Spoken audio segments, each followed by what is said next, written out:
एक गुरु और शिष्य जंगल से होते हुए अपने गांव जा रहे होते हैं। अंधेरा काफी हो चुका था। शिष्य ने अपने गुरु से कहा कि गुरु की काफी रात हो चुकी है, अगर आप कहें तो आज की रात यही आसपास के किसी गांव में गुजार ले। गुरु जी ने अपना सर हिलाया और वो आसपास के गांव में एक छोटे से घर के पास जाकर रुके।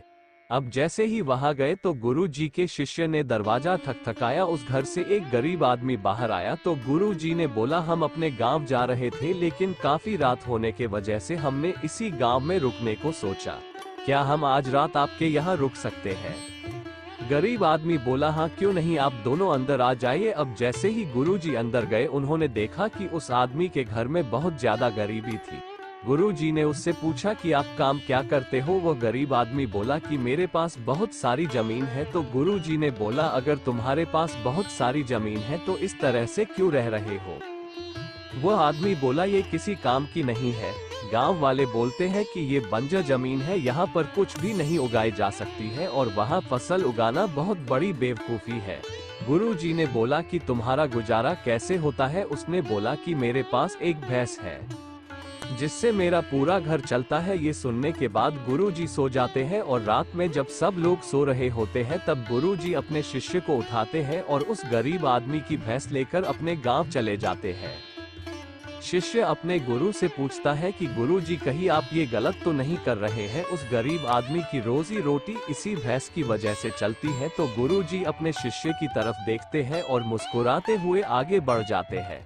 उस बात को तकरीबन 10 साल गुजर जाती है और जो गुरु का शिष्य था वो बहुत बड़ा गुरु बन चुका था। तो एक दिन उन्हें उस गरीब आदमी की याद आती है कि मेरे गुरु ने उस आदमी के साथ अच्छा नहीं किया था, मुझे एक बार चलकर देखना चाहिए कि वह आदमी अब किस परिस्थिति में है।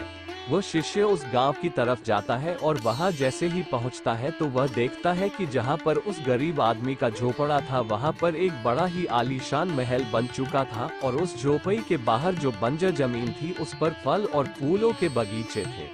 तभी उधर से उस घर का मालिक आता है। शिष्य उसे पहचान लेता है और उस आदमी को बोलता है, तुमने मुझे पहचाना? मैं अपने गुरुजी के साथ आया था, हमने एक रात के लिए आपके यहाँ रुके भी थे।